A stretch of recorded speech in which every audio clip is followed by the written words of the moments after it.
Hello everyone, ಇವತ್ತಿನ ವಿಡಿಯೋದಲ್ಲಿ 5th step ಯಾವ ರೀತಿ ಹಾಕೋದು ಅಂತ ಹೇಳ್ಬಿಟ್ಟು ತೋರಿಸ್ತೀನಿ. 4th ಸ್ಟೆಪ್ಪಿಗೆ ಯಾವ ಕಲರ್ ಥ್ರೆಡ್ ತಗೊಂಡಿದ್ದೆ ಸೇಮ್ ಕಲರ್ ಥ್ರೆಡ್ನೇ ನಾನು ಯೂಸ್ ಮಾಡ್ತಾ ಇದ್ದೀನಿ. 4th ಸ್ಟೆಪ್ಪಲ್ಲಿ ನಾನು ಲಾಕ್ ಮಾಡ್ಕೊಂಡಿದ್ದೆ ಅಲ್ಲ, ಅಲ್ಲಿ ಹೋಗ್ಬಿಟ್ಟು 1 ಟೈಮ್ ಲಾಕ್ ಮಾಡಿಕೊಂಡು 5 ಚೈನ್ ಗ್ಯಾಪ್ ಒಳಗೆ ಹೋಗಿ 1 ಟೈಮ್ ಲಾಕ್ ಮಾಡ್ಕೊತೀನಿ. ಮತ್ತು ನಾನು 4 ಚೈನ್ ಹಾಕಿಬಿಟ್ಟು 5 ಚೈನ್ ಲಾಕ್ ಮಾಡಿದ್ದೆ ಅಲ್ಲ, ಅದ್ರ ಮೇಲ್ಗಡೆ ಹೋಗ್ಬಿಟ್ಟು 1 ಲಾಕ್ ಮಾಡ್ಕೊತೀನಿ. ಲಾಕ್ ಮಾಡ್ಕೊಂಡಾದಮೇಲೆ ನೆಕ್ಸ್ಟು 5 ಚೈನ್ ಗ್ಯಾಪ್ ಇದೆ ಅಲ್ಲ, ಅಲ್ಲಿ ಹೋಗ್ಬಿಟ್ಟು 1 ಟೈಮ್ ಲಾಕ್ ಮಾಡ್ಕೊತೀನಿ.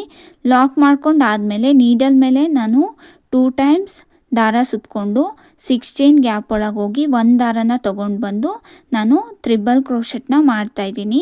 ಇವಾಗ ಮತ್ತೆ ನಾನು ನೀಡಲ್ ಮೇಲೆ 2 ಸಲ ದಾರ ಸುತ್ತಕೊಂಡು 6 ಚೈನ್ ಗ್ಯಾಪಲ್ಲಿ ಹೋಗಿ 1 ದಾರನ ತೊಗೊಂಡು ಬಂದು ಅದರಲ್ಲಿ 2ರಲ್ಲಿ 1 2ರಲ್ಲಿ 1 ಮಾಡ್ತೀನಿ. ಮತ್ತೆ ನೀಡಲ್ ಮೇಲೆ 2 ಸಲ ದಾರ ಸುತ್ತಕೊಂಡು 6 ಚೈನ್ ಗ್ಯಾಪಲ್ಲಿ ಹೋಗಿ 1 ಥ್ರೆಡ್ನ ತೊಗೊಂಡು ಬಂದು ಟ್ರಿಬಲ್ ಕ್ರೋಶೆಟ್ನ ಮಾಡ್ತಾಯಿದ್ದೀನಿ.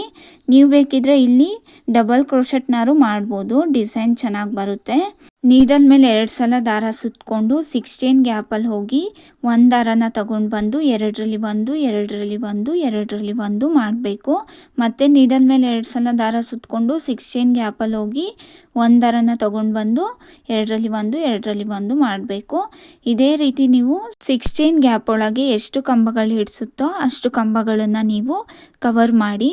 ನನಗೆ ಎಷ್ಟು ಕಂಬಗಳು ಹಿಡಿಸಿದೆ ಅಂತ ಹೇಳ್ಬಿಟ್ಟು ಹೇಳ್ತೀನಿ.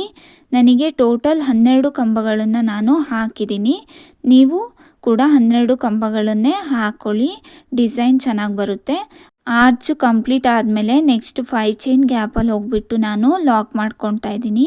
ಲಾಕ್ ಮಾಡ್ಕೊಂಡಾದಮೇಲೆ 1 ಟೈಮ್ ನಾನು ಚೈನ್ ಹಾಕ್ಕೊಂಡು 5 ಚೈನ್ ನಾನು ಲಾಕ್ ಮಾಡ್ಕೊಂಡಿದ್ದೆ ಅಲ್ಲ, ಆ ಲಾಕ್ ಮೇಲೆ ಹೋಗ್ಬಿಟ್ಟು 1 ಟೈಮ್ ಲಾಕ್ ಮಾಡ್ಕೊತೀನಿ.